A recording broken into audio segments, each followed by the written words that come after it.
नमस्कार, बहुत स्वागत है आप सभी का शख्सियत में। मैं हूं आपके साथ श्वेता मिश्रा अवस्थी। आज हमारे साथ बेहद खास मेहमान मौजूद हैं। हमारे साथ हैं राजस्थान राज्य मानवाधिकार आयोग के अध्यक्ष व पूर्व न्यायाधीश Rajasthan high court justice Gopal Krishna Vyas ji. Sir, बहुत स्वागत है आपका। बहुत बहुत धन्यवाद। नमस्कार। सबसे पहला सवाल तो ये सर, एक लंबा सफर है जो आपने यहाँ तक तय किया, जिसमें आपकी जिम्मेदारियों की बात कर ली, आपके हुनर की बात कर ले। आज जब पीछे मुड़कर देखते हैं तो वो कौन सी बात है जो सबसे पहले आपको याद आती है? सबसे पहले बात याद आती है मेरी माँ की, जो रोज़ाना बर्तन मांजते हुए रोज़ मुझे कहा करती थी कि एक दिन तुझे बहुत बड़ा आदमी बनना है।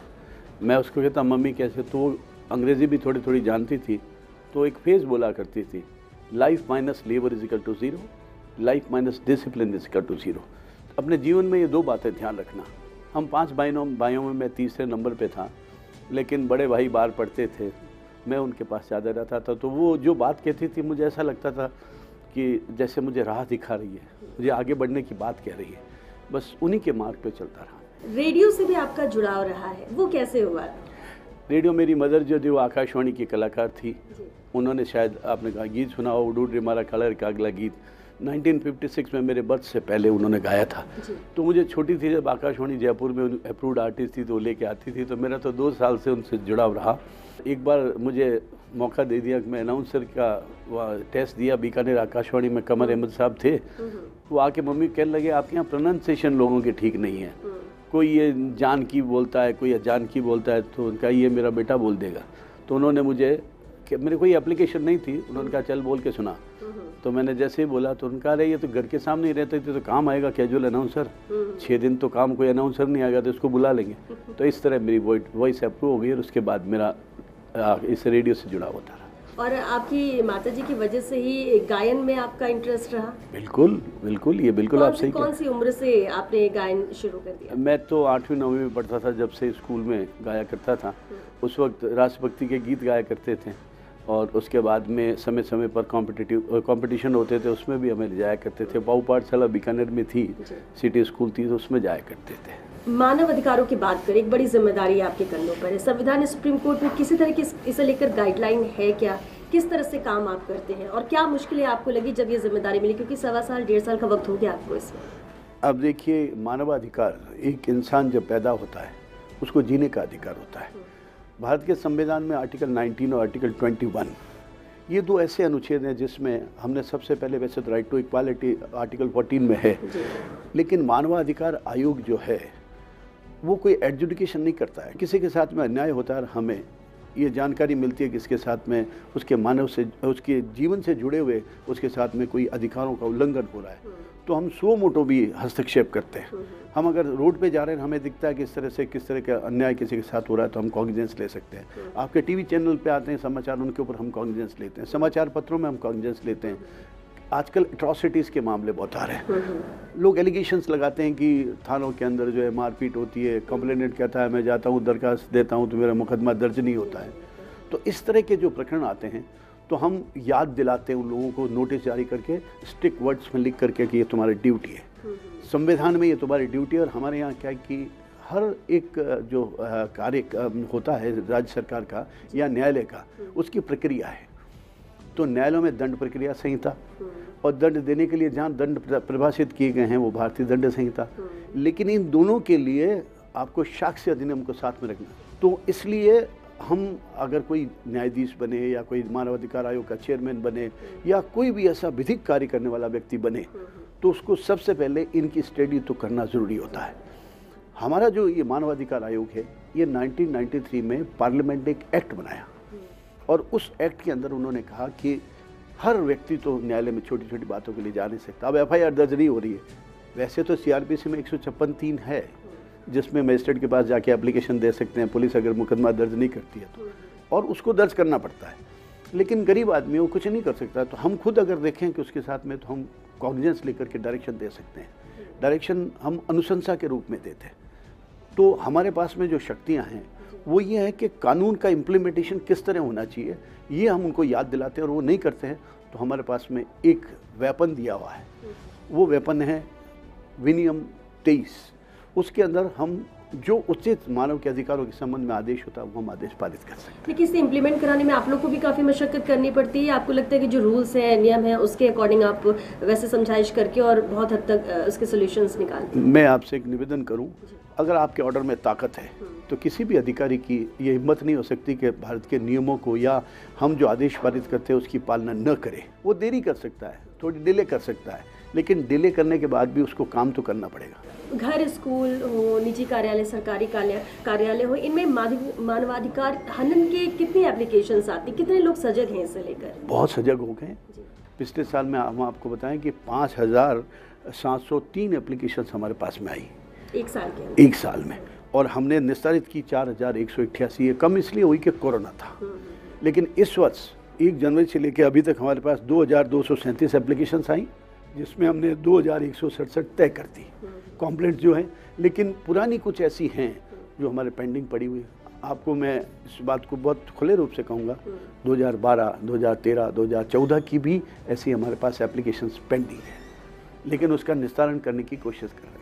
बिल्कुल, कोशिशें यहाँ पर जारी हैं। लेकिन एक ये भी अहम सवाल है, आपने कहा कि बहुत सारी एप्लीकेशंस आती है। आप मानते हैं मानवाधिकार को लेकर लोग सजग है, जागरूक है कि अगर हमारे इस तरह की समस्या आती है तो हम अपने अधिकारों के प्रति जा सकते हैं और उसमें समाधान होगा? क्या ये विश्वास अब लोगों में आ चुका है इसे लेकर?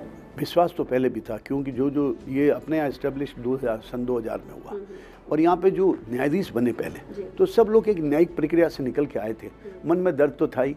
अब उम्र ज़रूर हो गई हमारी, लेकिन उम्र के बाद में वो मारवाड़ी में कहता ना कि बौंदरा बूढ़ा हो जा पर छलांग मारनी नहीं भूले। तो वो ये जो सारी बातें हैं वो हमें वो तरीका पता है, किस तरह से आदेश की पालना कराना ये हमें पता है। आम लोगों के अधिकारों का जिस तरह से हनन होता है, शिकायतें पहुंचती हैं, कुछ नवाचार आपकी तरफ से किए गए, किस तरह के किए गए इन सवाल से? क्योंकि हर किसी के काम करने की अपनी अलग कार्यशैली होती है। आपको क्या नजर आया, क्या कमी नजर आई और आपने क्या नवाचार किया? बहुत अच्छा क्वेश्चन आपने पूछा। जब मैं बना था तो हमने एक आईडी जो है हमने हमारी मेल के लिए हमने घोषित की कि अपनी सारी कंप्लेंट्स जो है हमारे मेल करो आप, और मेल हमारे यहाँ आने का किसी की आवश्यक कोई लॉयर की ज़रूरत नहीं है। तो मेरा ऐसा मानना है कि जो एक गरीब आदमी है वो आईडी पे भी अपनी भेज सकता है। मैंने तो यहाँ तक मेरे फ़ोन नंबर दे दिए, अगर किसी व्यक्ति के साथ में अन्याय होता है वो मुझे फ़ोन पे भी अपनी बात कह सकता है, सुन के फिर मैं उसको वापस परिवाद के रूप में भेजने के लिए उसको निवेदन कर देता हूँ। तो ऐसी कंप्लेंट्स बराबर आ रही हैं, और हमारा एफिशिएंट ऑफिस है, हमारा सब लोग अच्छी तरह से काम करते हैं। अब यूँ तो कमी सब में रहती है, इसलिए इसमें इस बात में हम किसी का ऑब्जेक्शन करें। आज एक बात कहना चाहता हूँ आपसे मैं, भारत आज़ाद हुआ जब 15 अगस्त 1947 को हम 35 करोड़ थे, आज हम 135 करोड़ हैं। किसको जिम्मेदारी दें हम? ये लोग जिम्मेदार हैं, जिम्मेदार हम खुद हैं। सीख शरीर ना उपजे दिया लागे डाउन, सीख तो शरीर से उपजेगी।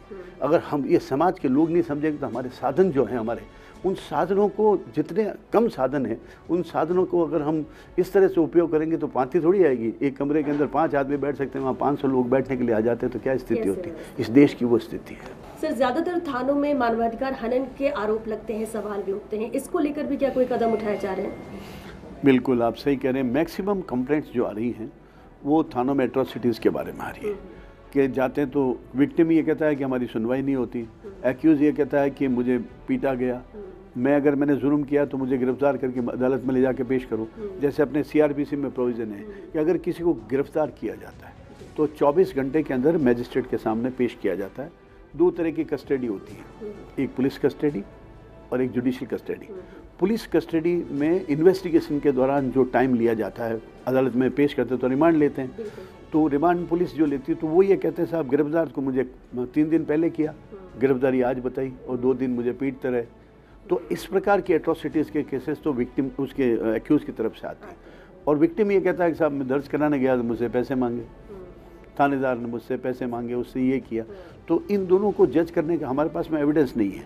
तो हमने अभी CCTV लगाने का एक ऑर्डर किया था। मैं धन्यवाद देना चाहता हूँ राज्य सरकार को। कुछ अभी बजट के अंदर, पिछले बजट में पैसा सैंक्शन किया है, और काफ़ी जगह जो कैमरा CCTV कैमरा लगे हैं, और हमने कहा है कि कोई भी इन्वेस्टिगेशन किया जाए तो उस CCTV के वाले पे किया जाए। कई बार ऐसा होता है कि मौत हो जाती है, तो मौत होती, जैसे उसमें मौत हो गई थाने के अंदर, तो उनके भी हाथ पाँव फूल जाता है, किस तरह मर गया, क्यों एक आदमी कस्टडी में मर गया। तो उसको सबसे पहले मुख्य न्यायिक मजिस्ट्रेट जो होता है डिस्ट्रिक्ट का, उसको थानेदार सूचना देता है और ये कहता है कि इस तरह इसकी डेथ हो गई है, इसका ये रीज़न है, इसको आप आकर के इंक्वायरी करो। तो चीफ जुडिशियल मजिस्ट्रेट या तो स्वयं जाता है या किसी मजिस्ट्रेट को डेप्यूट करता है कि वो जाके इसकी इंक्वायरी करे, पोस्टमार्टम करवाता है, लोगों के बयान लेता है, लोगों के बयान अपनी जांच रिपोर्ट होता है। और हमारे पास में एक कम्युनिकेशन आता है कि इस तरह से एक आदमी की डेथ हो गई है, उसकी मौत हो गई है।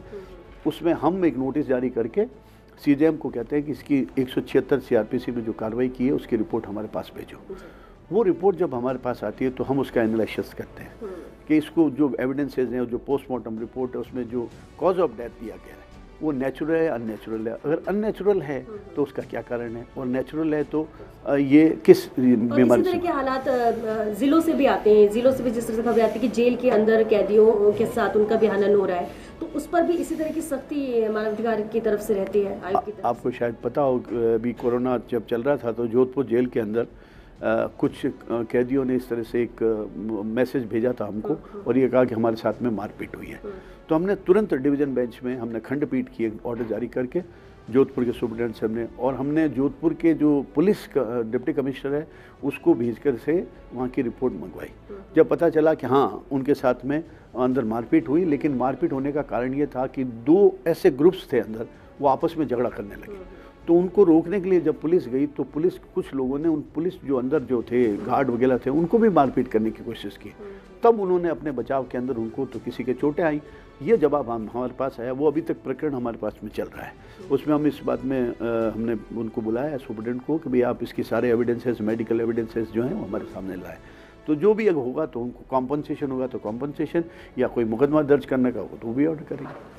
बिल्कुल गोपाल कृष्ण व्यास जी, क्योंकि आपके साथ साथ मानवाधिकार को भी समझने का एक मौका जरूर मिल रहा है और ये चर्चा हम आगे भी जारी रखेंगे। फिलहाल एक छोटे से ब्रेक के लिए रुकेंगे, जल्द लौटेंगे। इस ब्रेक के बाद आप बने रहिए हमारे साथ।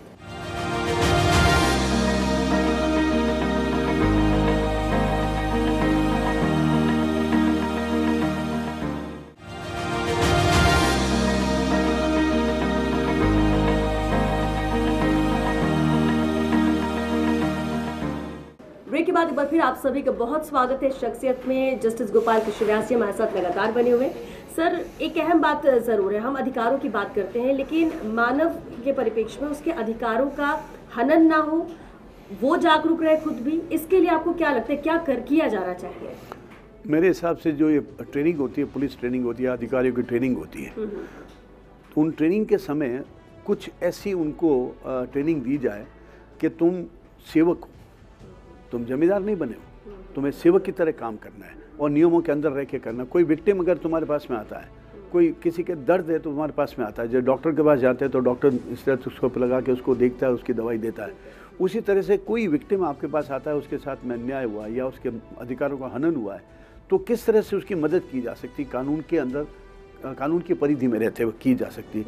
अगर ये करना शुरू कर देंगे, मेरा तो, मैं जुडिशियल ऑफिसर्स को भी कहता था कि घर से निकलो तो कांच देख के निकलो और वापस आओ तो कांच देखो, और ये समझो कि आज मैंने क्या किया। तुम्हारा दिल गंवारा करे कि मैंने काम किया, तुम्हारी सीआर कोई नहीं बिगाड़ सकता। तो जनता के अंदर सीआर जो है वो ऑफिसर्स की तभी बनेगी। ऑफिसर, अगर वो ऑफिसर देखता रहेगा मेरी ट्रांसफ़र बहुत अच्छी जगह हो जाए, मुझे कोई उससे मंत्री जी महोदय के ऑफिस में मिल जाए, वो काम नहीं कर सकता। काम वही करेगा जिसको नियमों में रह करके जनता का दर्द समझने की एक जिज्ञासा होगी, वही काम कर पाएगा।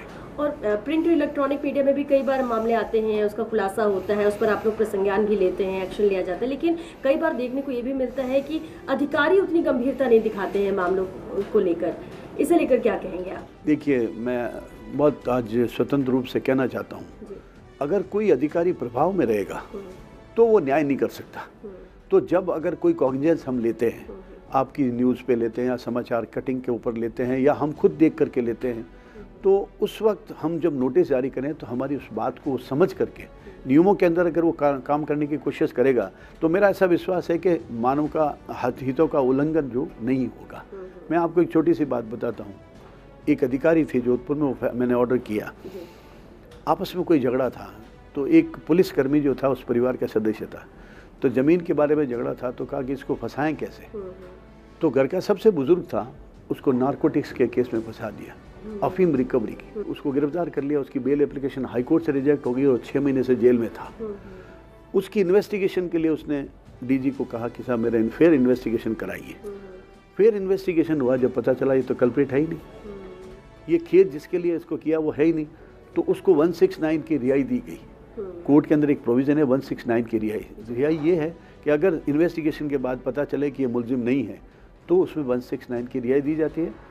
उस 169 की रिहाई जो हुई उसके बाद उस व्यक्ति ने जाकर के राजस्थान हाई कोर्ट के अंदर दलील दी कि साहब मुझे कॉम्पनसेशन दीजिए। तो राजस्थान हाई कोर्ट ने कहा कि आप पहले मानवाधिकार आयोग में जाइए और अपने कॉम्पनसेशन के बारे में जो है वो वहाँ चार्जोई कही है।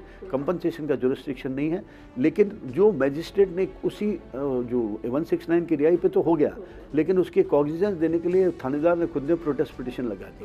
तो उस पर मैजिस्ट्रेट ने कॉग्निजेंस लिया तो हाई कोर्ट ने उसको निरस्त कर दिया और उसको स्वतंत्रता दे दी, लेकिन वो 6 महीने जेल में रहा। तो हमने उसको 6 महीने के 5 लाख रुपए कंपनसेशन देने की अनुशंसा की, और वो अनुशंसा इसलिए और उसके खिलाफ डिपार्टमेंट इंक्वायरी ऑफिसर के खिलाफ करने की नहीं तो एक व्यक्ति कहाँ जाता, बरसों तक कहीं झगड़ा करता रहता। मानवाधिकार आयोग में इस तरह के आदेश किए जा सकते हैं, लेकिन वो अनुशंसा होती है, वो हम डायरेक्शंस नहीं दे सकते, हम अनुशंसा कर सकते हैं। और अनुशंसा अगर लॉ की परिधि में है तो मेरा ऐसा मानना है कि कोई अधिकारी इसको मना नहीं कर सकता। और देखने में तो ये भी मिलता है कई बार कि सरकारी अधिकारी ही आम आदमी के मानवाधिकारों का हनन करते हैं। अब जब ऐसे मामले आते हैं तो और ज़्यादा दिक्कत उस आमजन को होती है। ऐसे अधिकारियों को क्या संदेश देना चाहेंगे आप? मैं आपसे यही कहना चाहता हूँ, अगर काम नहीं कर सकते हो तो चेष्टा मत करो कि इस पद पे मैं बैठूंगा। अधिकारी मन से ये कहे कि नहीं, मैं सार्थकता तभी होगी उस पद पे बैठने की। नियम और कायदे के अंदर एक बहुत इंपॉर्टेंट बात है, शायद हो सकता है कि मेरा किसी को अच्छा नहीं लगे ये बात, ये कहा जाता है कि कोर्ट्स के अंदर, न्यायालय के अंदर मुकदमे लंबित रहते हैं, न्यायालयों के अंदर केसेस बहुत सारे पेंडिंग रहते हैं। मैं आपसे ये कहना चाहता हूँ, इस देश की जनसंख्या कितनी है, 135 करोड़, और पूरे हिंदुस्तान में 3 और 4 करोड़ से ज़्यादा मुकदमे पेंडिंग नहीं है। उसमें मैजिस्ट्रियल कोर्ट से लेकर के सुप्रीम कोर्ट तक, तो कितना परसेंटेज हुआ? 2% भी नहीं है। लेकिन ये कैटेगरिकली एक किया जाता है, टारगेट किया जाता है कि पेंडेंसी हो गई, और फिल्मों में भी बताया जाता है तारीख पे तारीख। ये हमारा मजाक न्याय का नहीं उड़ाना चाहिए लोगों को। हर व्यक्ति अपना काम करता है, हर एक को अप्रिशिएट किया। आप बताइए, कोई मर्डर केस होता है तो किसी आदमी को आते ही सज़ा दे दें क्या? हमारी एक प्रक्रिया है, उसकी वो चार्ज लगाएंगे, उसके बयान लेंगे, उसके साक्ष्य उसके लेंगे, सर्कमस्टेंशियल एविडेंस लेंगे, उसके बाद उसको सज़ा देंगे। कोई मोनार्की थोड़ी है, तानाशाही थोड़ी है, डेमोक्रेसी में जी रहे हैं हम, भारत के प्रजातंत्र में जी रहे हैं। इसलिए ये बातें, मैं इस बात को कभी नहीं, मैं तो न्यायाधीश था जब भी लोगों को कहता था कि भाई जितने सुन सकते हैं। मारवाड़ी में कहता था कि 10 से 5 थारी हाजिरी में हो, जो भी काम कराना वो करा लो, 10 से 5 के बाद में हमसे काम नहीं हो सकता भैया। ये क्योंकि इंसान है, हम भी ज़्यादा करेंगे हमारे भी मानवाधिकार का हनन हो जाएगा। वो घर में जाएंगे तो बच्चे कहेंगे बीमार पड़ गए आप।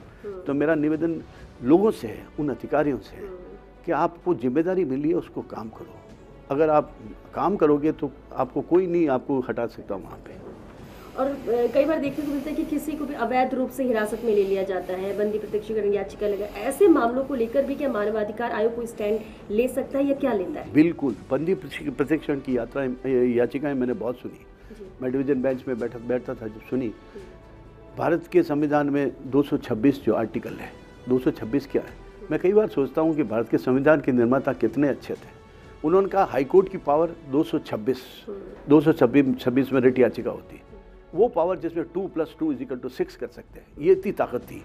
लेकिन वो ताकत के लिए उन्होंने कहा कि आप अपनी सीमा में रह करके अपनी जो प्रक्रिया है उसको अपनाते हुए, सेल्फ रेस्ट्रिक्शन करते हुए उसमें करिए। तो किसी व्यक्ति को अगर गिरफ्तार किया जाता है तो हम निर्देश देते थे, वो निर्देश न्यायालय वाले तो नहीं दे सकते, लेकिन यहाँ भी हम तुरंत एसपी को, डीजी को ऑर्डर करते हैं कि हमें ला करके तथ्यात्मक रिपोर्ट बताओ, इसके परिवार के सदस्य को आपने क्यों पकड़ रखा है। अगर जवाब आता है किसी मुकदमे में पकड़ा, किसी इन्वेस्टिगेशन में पकड़ा है, जब तो हम उसको दे देते हैं, ये कार्रवाई हो रही है, उसको मुकदमे का समाप्त कर देते हैं। और बिना कारण होता है तो हम कंपनसेशन का ऑर्डर करते हैं, और उस अधिकारी जो गलत रूप से पकड़ के लाया उसके खिलाफ 16 CC और 17 CC की कार्रवाई करने के लिए अनुशंसा करते हैं। ये तो मानवाधिकार आयोग के अध्यक्ष के तौर पर आपने बहुत सारी चीज़ें बताई किस तरह काम होता है, और ज़्यादा भरोसा इस पर आम जन का भी हो, ये कोशिश भी आप लोगों की तरफ से रहती है। लेकिन राजस्थान हाई कोर्ट में भी आप सीनियर मोस्ट जज रहे हैं, उस समय भी कई दौर आपने देखा होगा, कई मामले देखे होंगे। वो संघर्ष भी कैसा रहा? क्योंकि सामने से तो देख के नजर आम जन को लगता है कि जज हैं, कितना आसान इनकी जिंदगी होती है, लेकिन वास्तव में होती नहीं है। आपने भी कहा ना, संघर्ष नहीं, सेवा। वो सेवा थी। देखिए, वकालत करते थे, पैसे खूब कमाते थे एज ए एडवोकेट, लेकिन जिस दिन ओथ ली संविधान की, हमारी बाइबल है, हमारी गीता है, संविधान हमारा, उस संविधान की जब ओथ ली, कोई भी ओथ लेता है, मुझे फ़ख्र है मेरी जुडिशरी पे, मेरी न्यायिक हिंदुस्तान की न्यायिक जो प्रक्रिया उसके ऊपर और जुडिशरी के ऊपर फ़ख्र इसलिए है कि आज भी लोग गांव के अंदर होता है, झगड़ा होता है, क्या कोर्ट कचहरी खींच रूला थने, ये विश्वास है। वो ये नहीं कहता है कि मैं अधिकारी के पास ले जाऊंगा तुझे, वो कहता है कोर्ट कचहरिया में खींच रूला थने। तो ये जो बातें जो है ना, एक विश्वास है लोगों का अभी तक भी न्यायालयों के अंदर। और काम की जहाँ तक आप बात कह रहे हैं, मैं आपसे निवेदन करता हूँ कि मारवाड़ी में एक और कहावत है कि बाबूजी धूणी तपो के बेटा जी जाने, मतलब समाज वो जो महाराज होते हैं कि बाबूजी धूणी तप रहे हो, कह रहे धूणी तप रहे हैं बेटा, जी जान रहा है, आग जल रही है। तो उसी तरह एक न्यायाधीश होता है, सुबह से लेकर शाम तक 100 मुकदमे लगते हैं, 100 बेल एप्लीकेशंस लगती हैं, और अगर 100 बेल एप्लीकेशन के अंदर हम 50 में भी ऑर्डर करते हैं तो उस ऑर्डर की कॉपी हमें आज ही देनी है, नहीं तो बंदी प्रशिक्षण याचिका हमारे खिलाफ लग जाएगी कि ऑर्डर कर दिया और वो रिलीज़ नहीं हुआ। तो भारत की दंड प्रक्रिया संहिता के उसमें लिखा एक सेक्शन है भारतीय दंड संहिता में 341, 340, 342, 303, उसमें इलीगल रूप से किसी को निरुद्ध रखना ये भी ऑफेंस है। इसलिए हमें ये देखना पड़ेगा हर आदमी अपना कर्तव्य निभाए, और अगर अपनी ड्यूटी करेगा, अगर ड्यूटी है ना, ड्यूटी करने वाला व्यक्ति कभी पीछे रहता ही नहीं। और न्यायाधीश भगवान किसी को बनाता है ना, वो इसलिए बनाता है कि उसमें ये देखता है कि भगवान कौन है। भगवान का मतलब भ से भूमि, ग से गगन, व से वायु, अ से अग्नि और न से नीर, ये 5 तत्व होते हैं, इसलिए भगवान कहते हैं। और भगवान एक भी कम हो जाता है ना, अगर तत्व कम हो जाता है तो वो इंसान नहीं रहता है। बिल्कुल ठीक है आपने। अब आपका एक दूसरा पहलू है, गायन वादन में आपका बड़ा इंटरेस्ट रहा है, शौक रखते हैं आप, कविताएं भी आप लिखते हैं, हमें तो जानकारी मिली कि फिल्म में भी आपने काम किया, मल्टी टैलेंटेड है आप। ये कैसे शौक रहा, और काम के साथ साथ इन्हें कैसे साथ लेकर चलते, कैसे वक्त निकालते, कि आज भी गायन जारी है? मैं अब यहाँ ये कहना चाहूँगा कि मेरे ननिहाल में वो रागवानी पुरोहित थे, वो पुरोहित थे लेकिन रागवानी पुरोहित थे, तो वहाँ म्यूज़िक का बहुत शौक था। तो मेरे सबसे छोटे मामा थे, वो बांसुरी बजा, हरिप्रसाद चौरसिया जी बजाते हैं, वैसे वो बजाते थे। एक मामा थे तबला बजाते थे, एक मामा सीनियर एडवोकेट थे, तो वो सारे बैठते थे तो मम्मी भी गाती थी। तो हमारे अंदर शुरू से मेरे अंदर रहा कि मैं भी सीखूं, तो मैं तबला बजाना सीखा। तो आई कैन प्ले तबला, मैं तबला बजा सकता हूँ, मम्मी के साथ बजाता था। और उसके बाद म्यूज़िक का जो शौक़ रहा वो इसलिए रहा कि हर वक्त जो चारों तरफ एनवायरनमेंट म्यूज़िक का रहता था। और स्कूल कॉलेज के अंदर भी मैं था, तो मेरी प्रसिद्धि इसीलिए होती थी कॉलेज वगैरह में कि गाता बहुत अच्छा है, या नाटक करता है तो बहुत अच्छा करता है, मिमिक्री करता है तो बहुत अच्छा करता है। मैं एक ज़माने में मारवाड़ी में क्रिकेट कमेंट्री बोला करता था, तो वो कमेंट्री सुनने के लिए लोग खूब आया करते थे, स्टूडेंट लाइफ की बात है। तो कल्चर से मेरा बड़ा संबंध रहा है। सर, क्योंकि वक्त खत्म हो चुका है, लेकिन जाते जाते 2 पंक्तियाँ ज़रूर सुनना चाहेंगे, आपकी कोई भी पसंदीदा? मैं वैसे तो बहुत सारे गीत हैं, लेकिन मेरी मम्मी का एक गीत है जिसको शायद आपने भी सुना है खूब। उस गीत का नाम है कुरजा। कुरजा जो है पक्षी अपना, वो कुरजा गीत जो है वो मम्मी गाया करते थे। तो उसमें मैसेज देते हैं, आजकल तो मोबाइल से बात कर लेते हैं, लेकिन उस वक्त हमारी जो वीरिना होती थी, उनके हस्बैंड बाहर काम करते थे, तो उनको सूचना देने के लिए वो कैसे गाते, क्या कम्युनिकेट करती थी, तो कुरजा पक्षी को रिक्वेस्ट करती थी।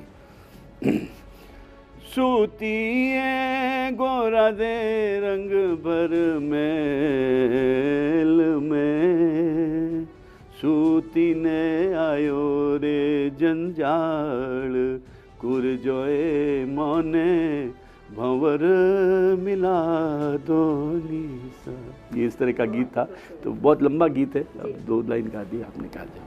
बहुत शुक्रिया सर हमारे इस शो में आने के लिए, क्योंकि गोपाल कृष्ण व्यास को सब जानते हैं, लेकिन उनके इतने पहलू, इतने ज़्यादा टैलेंट है, वो आज हमारे दर्शकों को भी पता चल गया होगा। उम्मीद करते हैं कि आप जो जिम्मेदारियां निभा रहे हैं उससे आप ईमानदारी से ऐसे ही बखूबी निभाते रहें, आगे भी लोगों को इंसाफ मिलता है। एक बात में, एक मेरे जो बात है इसको मैं समाप्त करता हूँ, एक शेर बोल के करना चाहता हूँ हर व्यक्ति के लिए। वो शेर ये है कि हर व्यक्ति को उद्देश्यात्मक होना चाहिए, और हर बात आपको मिलती है। वो क्या है, इस शेर में कहा है कि दीदार की हविश है तो नजरें जमा के रख, दीदार की हविश है तो नजरें जमा के रख, चिलमन हो या नकाब सरकता ज़रूर है। बहुत शुक्रिया सर, थैंक यू कार्यक्रम में आने के लिए। और चलिए इसी के साथ हमें दीजिए इजाज़त, नमस्कार।